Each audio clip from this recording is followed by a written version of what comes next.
In this video, I'm going to walk you through how to zoom in and out on CapCut, a simple effect you can achieve in just a few minutes.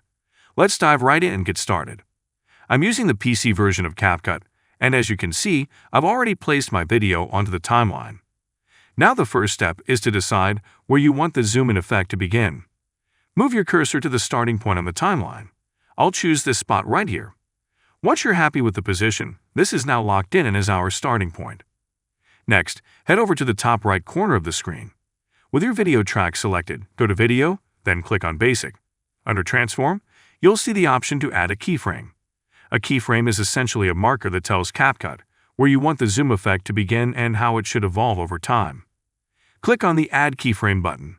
This adds a small diamond-shaped marker on the timeline. You'll know it's active because it turns bright blue, indicating that it's the starting point for your zoom effect. Now let's zoom in. Move the cursor a bit further down the timeline to where you want the zoom to complete.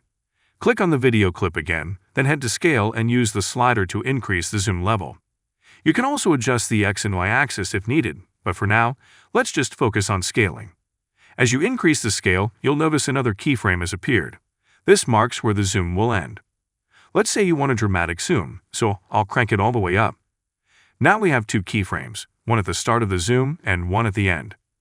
If we preview the video now, you'll see it zooms in and stays that way. But what if you want to zoom back out after a moment? No problem. Move your cursor further down the timeline to the point where you want the zoom out to begin. Add another keyframe, then move the cursor a bit more and reduce the scale to zoom back out to your desired level.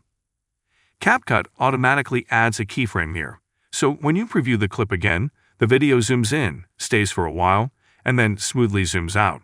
And that's it. With a few keyframes and some simple adjustments, you can create a smooth zoom in and zoom out effect in your videos. I hope this tutorial was clear and easy to follow.